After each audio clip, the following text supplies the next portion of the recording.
Kristo. Magsiupo po ang lahat. Magandang gabi po sa inyong lahat.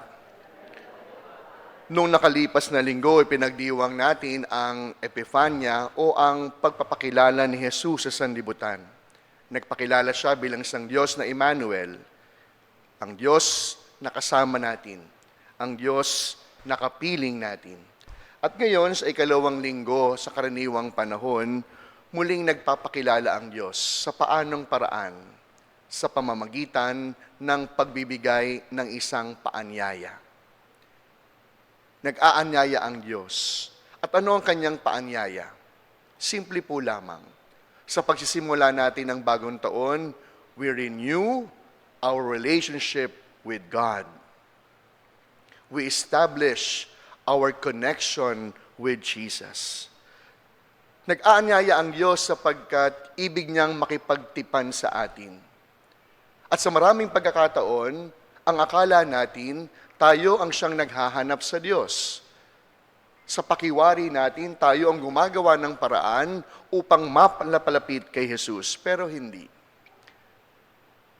Itinuturo ng ating mga pagbasa na ang Diyos ang siyang unang gumagawa ng paraan. God would always take the first step. He would always take the initiative to have an encounter with us. Sapagkat ang Diyos ay hindi kagaya ng sinasabi ni Bette Midler sa kanyang sikat na awiting From a Distance. Isang Diyos na mula sa malayo, nakatunghay, nagmamasid, nanonood lamang. Kundi isang Diyos na nagpapakilala. At bahagi ng kanyang pagpapakilala ay ang kanyang paanyaya na tayo ay makasama niya. Sa unang pagbasa, itinuturo sa atin kung paano nagpapakilala ang Diyos. Si Samuel sa unang pagbasa, hindi pumapakali. Bakit? Sapagkat hindi niya batid kung sino ang tumatawag sa kanya. Ang akala ng batang si Samuel, ang matandang si Eli. Hanggang sa kanyang napagtanto, ang Diyos pala ang nagsasalita. Gayun din sa ating ebanghelyo. Hindi mo mapalagay yung dalawang alagad nang sabihin ni Juan, siya ang kordero ng Diyos. Naroon ang kanilang pagnanais na makilala si Jesus. Kaya ano pong ginawa ng dalawang alagad? Sinundan sa paglakad ng Panginoon. At nang maramdaman Jesus na merong sumusunod sa Kanya, ano ang sabi niya? What are you looking for? Ano ang hinahanap ninyo? Alam nyo, ini-imagine ko po yung tagpo sa Ebanghelyo. Sigurado, kinabahan yung dalawang alagad. Nataranta sa pagsunod kay Jesus. Kaya sa dinami-dami ng pwedeng itanong, ano ang kanilang nasabi? San po kayo nakatira? Mga minamahal ko mga kapatid, ano ang siyang itinuturo sa atin ng dalawang pagbasang ito patungkol sa pagpapakilala at paanyaya ng Diyos para sa atin? Una, the reality of our being restless. Sabi po ni Carl Jung, isang sikat na behavioral psychologist, restlessness is a universal human experience. Lahat po tayo minsan nang nakaranas ng pagiging maligalig. Hindi tayo mapakali. Why? Because we are searching for something. We're always on the go to search for meaning into our lives. Kaya nga po, alam ninyo, maraming pagkakataon na dahil tayo ay maligalig, kakahanap ng direksyon na papariwara tayo. We're always in search for meaning and happiness in our lives. Alam nyo, isa po sa mga pelikulang napanood ko ay ang pelikulang The Harry Potter, na mayroong napakaraming sequel. At sa unang bahagi po ng pelikula, ipinakita ang batang si Harry pumasok sa Hogwarts. At ayon sa kwento, pagpasok ni Harry sa Hogwarts, nakakita siya ng isang napakalaking kwarto. Pinasok po ng batang si Harry ang kwartong ito at tumambad sa kanyang harapan ang isang napakalaking salamin. Ang tawag po sa salamin na ito, the Mirror of Erised. Kapag binaligtad yung Erised, the Mirror of Desire. Sapagkat ayon po sa kwento, ipapakita ng salamin ano ang tanging laman ng iyong puso at kalooban. What is your deepest desire?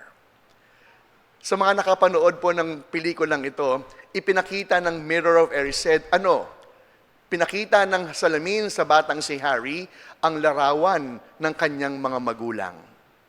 Sapagkat bata pa lamang si Harry, namatay na ang kanyang ama at ina. Tanging si Aunt Petunia ang nagpalaki at nag-alaga sa kanya.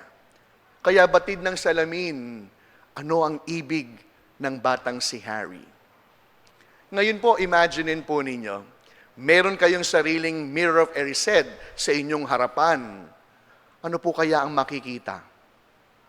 iPhone 15? Ano kaya ang ipapakita ng Mirror of Erised? Pagtulog? Dahil sobrang antok? Anong ipapakita ng Mirror of Erised? Maraming pera? Sapagkat yon ang laman ng ating kalooban. Kaya nga po ngayong gabing ito, sa unang pagbasa ay tinuturo sa atin, our search will be over if only we know what to find in our lives. Maraming pagkakataon, kahit po minsan matanda na tayo, hindi matagal natin alam kung ano ang ating gusto. We're always searching for meaning. We're always looking for something. And what is that something? Our own happiness. Our own meaning in life. Kaya nga hindi po katakataka, marami pong mga tao ang nalululong sa bisyo. Sapagkat ang kala nila, yun ang kaligayahang pupuno sa kanila. But my dear friends, our celebration this Sunday tells us that our search is over with God. Ang sabi po sa unang pagbasa, sa tulong po ni Eli, ang sabi niya, hindi. Makinig kang mabuti at sabihin mo, "Speak, Lord, your servant is listening." At doon lamang napagtanto ng batang si Samuel, ang Diyos ang nangungusap. Ang Diyos ang nagsasalita. Pero aminin po natin, it is always easier said than done. Hindi naman talaga madaling pakinggan ang tinig ng Diyos. Kaya ano po yung kinakailangan natin? Una, kailangan natin ng mga kagaya ni Eli na magtuturo sa atin at magdadala sa atin patungo sa tamang landas. Kaya alam po ninyo, yung ating pagbasa ngayon ay isa ding paraan ng pagtawag o vocation. Malimit ang tingin natin sa vocation, para lamang sa pagpaparian, para lamang sa mga gustong magmadre, hindi. Every baptized is being called for something. And what is our greatest vocation in life? Yung mga magulang po na naririto, alam nyo, malimit ko po itong pinapaalala. Walang tagumpay na pwedeng makamit sa mundo kung ang mga bawat magulang nabigo sa pagtuturo sa inyong mga anak. Tandaan nyo po yan. Walang tagumpay na pwedeng makamit kung mismong si nanay at si tatay ang siyang magiging daan at dahilan ng pagkawasak ng kanilang kinabukasan. Kaya nga po, mga minamahal kong mga kapatid, paano natin malalaman ang tinig ng Diyos? Ang tawag natin dyan, discernment. Pagkilatis. Alamin, ito bang tinig na naririnig ko ay galing sa Diyos? O galing sa demonyo? O galing sa tawag ng laman? O galing sa tawag ng sariling bisyo? Kaya nga po, ang unang aral dapat nating matutuhan, we have to be discerning. We have to use the ears of our heart to listen to the voice of God. Mangyayari lamang yon kung kagaya ni Samuel, ang mga matatanda, magpapakatanda. At yun po yung bukasyon ng bawat isa. Ang tulungan ng kapwa, makilala ang Diyos. Pangalawa, matapos po natin malaman ang tinig ng Diyos, we have to stay with Jesus. And that is what exactly happened with the two apostles or disciples in the gospel.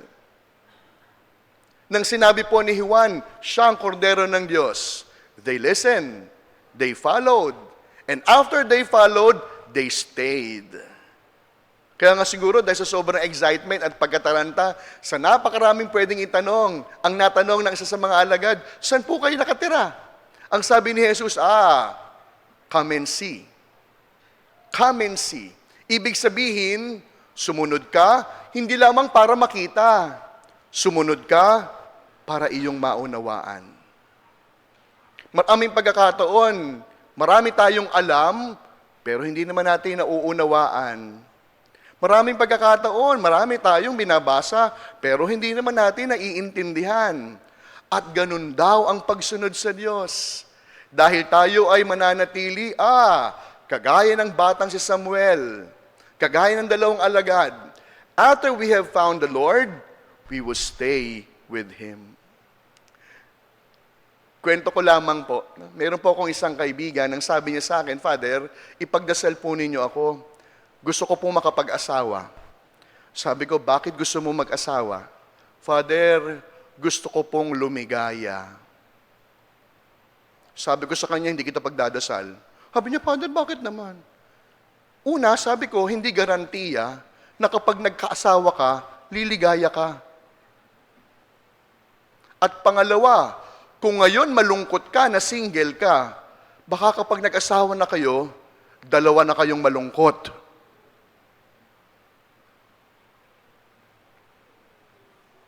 Ano ang siyang ibig ko pong sabihin? My dear friends, we're always been preoccupied and busy searching for fish, only to find out it is not fish that we are looking for. Nauubos yung ating panahon, lakas at oras sa paghahanap ng maraming bagay, pero hindi naman pala talaga yon ang hanap at nais ng ating kalooban. Kaya nga po siguro, isang magandang pagtingin. Hindi lamang tayo merong sariling salamin ng erised, kundi imaginin po ninyo, tinatanong tayo ni Jesus, ano ba ang hinahanap mo? What are you looking for? And that question is also the same as the question, what is the deepest desire of your heart? Sabi po ni San Agustin, late have I loved thee. I was looking for you outside and yet you are present inside of me. My heart is restless until it rests in you. Ibig sabihin, kung naghahanap tayo ng kaligayahan, kay Jesus natin matatagpuan. Kung ibig natin ng forever at walang ending na kaligayahan, kay Jesus natin pwedeng makita. Kaya sa pagpapatuloy po ng ating pagdiriwang, ang bawat isa, mayroong bukasyon na dapat mapagtagumpayan. Sapagkat ang bukasyon, hindi lamang po para sa aming mga pari, hindi lamang para sa mga madre. Ang bukasyon, makilala si Jesus. Sundan ng Panginoon, manatili sa Diyos. Kaya sa pagpapatuloy po ng ating pagdiriwang, muli po nating imaginein, merong malaking mirror of erised sa ating harapan. Ano kaya ang ating makikita? Ano kaya ang ipapakita ng salamin? Pangalawa, imaginein po natin, tinatanong tayo ni Jesus, anong hinahanap mo? What are you looking for?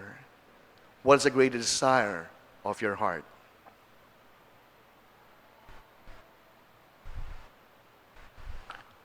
Amen.